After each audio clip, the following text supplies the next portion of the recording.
Alright everybody, this is Yara here and I'm over here with Chris who got first place with this same deck a couple of times in a row. So what deck are you playing, Chris? I'm playing Punk Therion. Punk Therion, okay. Yeah. And before we get started, do you have any shout outs or anything you want to say? Yeah, shout out to the man behind the camera, Yada himself, my father. Shout out to the goons who helped me practice. Michael, he helped me when we first built this deck together. Christian for being a scrub. The other Christian for also being a scrub. And Zach for being a pretty cool dude. Okay. Alright then. So then we can get started then. Alright, so first off, we got the punk cards. So 3 Foxy Tune, sold by collectors, have the ultras, unfortunate. 2 Ogre Dans, those were always ultras. Be quiet, no one has to know. 3 Almond, and then we play the 1 Deer Note and the 1 Shirakusai. I was just trying to see how much attack. This card's fucking amazing. I like this card a lot. It's pretty funny if you like leave him on board or you have an E-Tele set and you just summon him and use his effect to like quick synchro on your opponent's turn. Because that's just a play. It doesn't come up often, but it comes up every now and then. What you normally use him for is to bring out the fusion, so that you can bring out Deer Note, and I'll usually help you play a little bit more around like Drool or something like that. So that's pretty nice.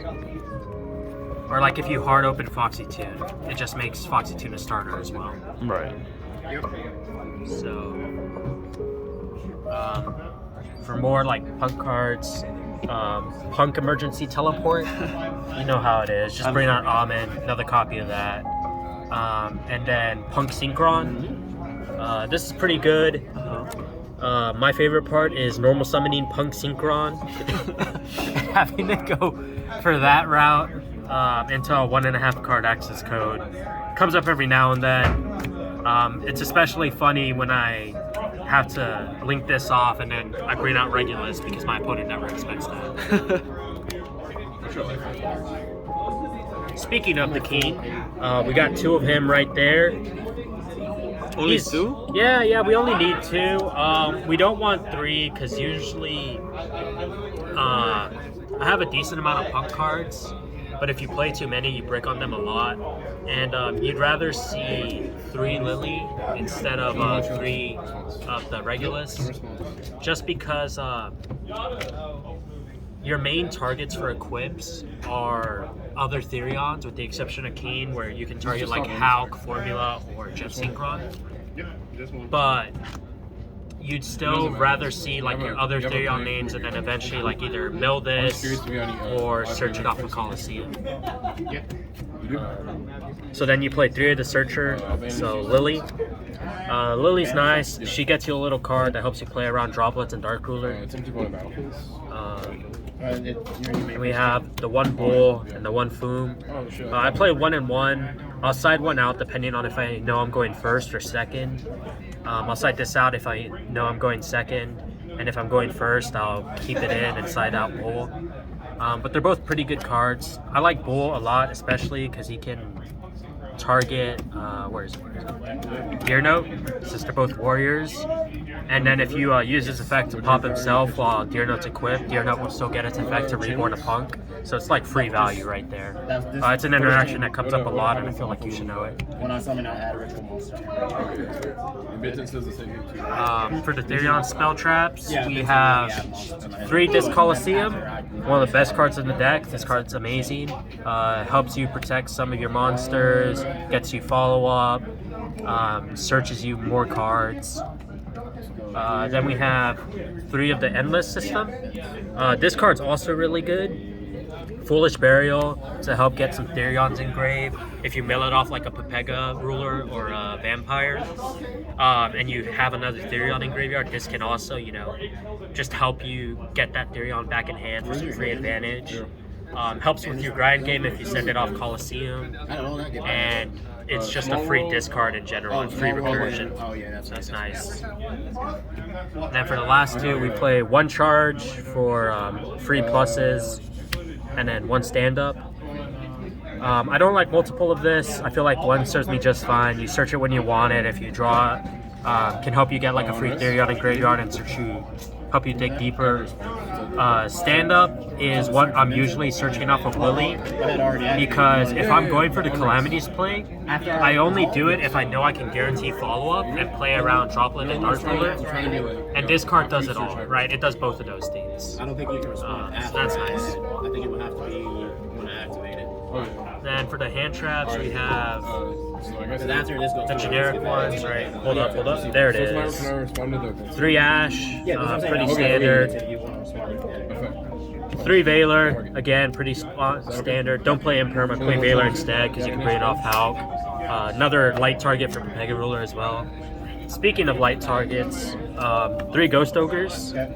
So this is not something that a lot of people are playing anymore, but I feel like it's really good. It's a light target off of Chaos Ruler, so you can add it back if you hit it there. It's a tuner for Hulk. It's another target for E-Telly. And it hits a decent amount of cards now, because the only deck it's not really great against is Branded, which isn't seeing nearly as much representation. It hits Adventures, it hits Punks, it hits Sword Soul, all really popular decks, so I feel like it deserves a spot in the main. Then we have 3 Droplet. I might as well not be playing this card. This card doesn't exist. I never draw it. It used to be Nib. I won with it when I was playing Nib as well, but I decided to swap it out and test for Droplet. Drew Nib. I haven't seen Droplet in weeks. It's like a long lost child. Yeah. Last call for Yu-Gi-Oh! 1 called by, card's nasty. And then my last card, Twin Twister. This card's funny. No, I hate that card. Yeah, he knows. Yada knows. I top decked the Twins out as Gozen while he was under a Nibiru token. This card's great. It's my main deck Mystic Mine out. It works pretty well because you can discard a Therion card to get some more stuff in graveyard.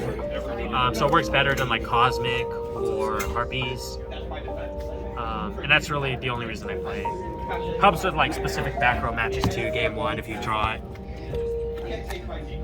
For the extra deck, we have the waifus for support, as per usual, right? The Eevee's there as our mascot. We have the Anima as our Link 1. I play this instead of Link Karibo because Link Karibo's other effect never really comes up, whereas Anima comes up because, you know, it's an extra attribute as a dark. It's a spellcaster, so it can help you go into Celine while leaving the extra attribute for what's it called? For access code. And its effect to when your opponent sees that you're playing Punk Therion, the first Link 1 that comes to mind is like either is typically Link Karibo. And so if you're playing against a deck that sets up like a massive board and you drop it for 4, you can like bring out Jet Synchron one way or another, link it off for Anima, and then take some of their monsters. It comes up quite often, like way more than you think, which is why I play it. We play 1 Hulk, it's our only Link 2. I don't know what to say. Hulk is Hulk. Like you kind of need it to make the deck work. Right, yeah. We play the 1 Celine to help you climb into access code, and 1 Unicorn. This could probably be something else. I just play it because like I feel like it could come up every now and then. I've summoned it maybe once in 2 weeks. So I'm debating whether I should throw in like another Link 2, but there's no Link 2 that helps you Link climb as much as Hulk. So I'm not really sure what it could be used for. Whoops. And then for our Link 4s, we play 1 Appaloosa and 1 Access Code. So Access Code is mandatory, right? If you play a deck that can Link, you should probably play Access Code. And then Appaloosa is a card I go into if I feel like I can't secure the Calamities play. Usually it's there with like 3 materials and hand traps in hand and a little bit of follow-up in the grave. So it's not bad. It'll still lose the, you know, like Dark Ruler, but so would a Calamities if I don't have the trap set. Right. So it's not bad having that, but investing less. We play 1 Xyz, it's Vampire.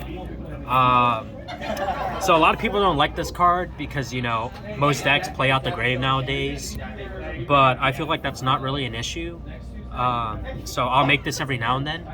if I don't have enough darts to bring out the Pega Ruler again, and I have to, because if I feel like I could go for the Calamities play, right, I've secured the Therions and the trap, then I have no problem using this card and having my opponent mill 4, because I'm just going to make them skip a turn and then OTK them next with the Therion follow-up. So it's not going to matter what they have in graveyard since they won't be able to use it.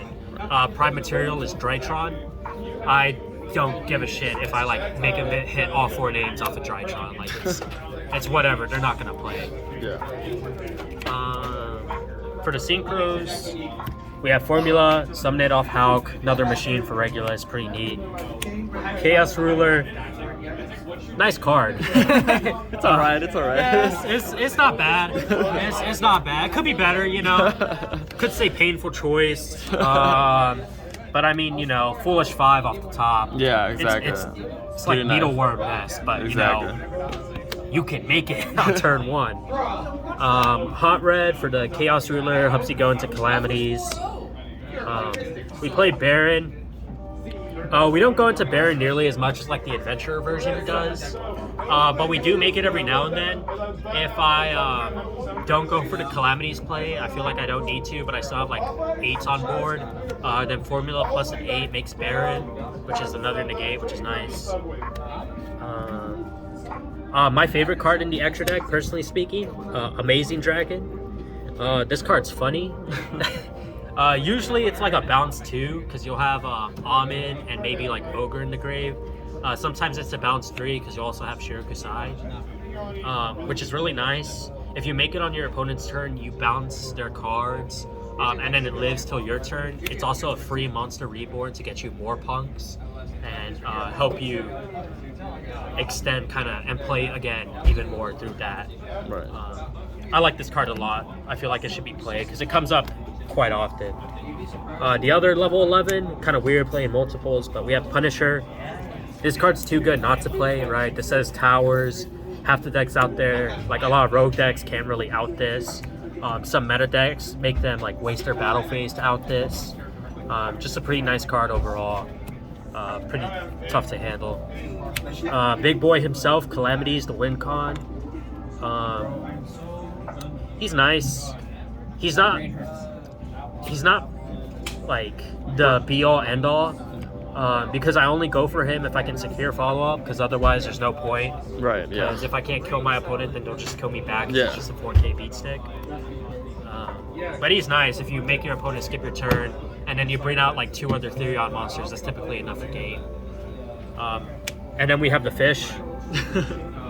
Yeah, he's just there to, you know, like help you start your plays if your only starter really is Foxytune. Right. So that's it for the extra. I guess we'll move on to the side. Okay. We play 3 Collector. Pretty good mill. Not bad to open. I only really slide this in against the Adventure decks or Sword Soul. Not too many of those at our locals, but it's still like something that's good to play. Stops your opponent from a lot. Right. Let's 3 Droll, probably one of the best hand traps in the format. Honestly, I'd say it's probably the best hand trap in the format currently. Nib needs another hand trap to be good, unless you're going up against like Marincest or Anakister and they don't know what they're doing. And Gamma's really good, but you have to play the driver. Droll hurts the majority of decks in this format, and it doesn't need like another card to be good. It just needs your opponent to like not open cold buy. Right. Change of Heart. This card sucks. It's literally just a 1-for-1. It's like, yeah, it's all right if your opponent doesn't have a negate, but usually they do. Yeah. So it's basically like Chalice, but not a quick effect, so it loses to anti-spell. I'd rather swap this out for like another Lightning Storm, but I don't have one. Feather Duster, just some more back row hate. The one Lightning Storm, like I said, I only have one. Okay. I wish I had more. I'd play more if I could. I see this card more often than I see Droplets, which is kind of weird, considering it's a 1-of. But I guess it's just, you know, the power of the 1-of. Right. We played the other 2 twins. This card's probably like the best back row hate we have, just because it works really well with the Therions. Scratch that. The best back row hate we have is Red Reboot. This card just says like win against Eldritch, Yeah. or not worry about like D barrier or silly spell things trap, like that, silly yeah. traps like that. You know, we don't even care about D barrier because we just make access code and a Therion, and it's usually enough for game. Exactly. And then for our last 3 cards, we have 3 anti-spells. Probably one of the best like going first cards of the format. I say the only card that really could compete with it is like Judgment, but this is just better over round, and I feel like it hits more things. So, plus it can stay around, whereas Judgment's once and done. Yeah. Yeah, kind of like me. All right. JK. All right, Chris. Thank you so much for that awesome deck providing. Appreciate it.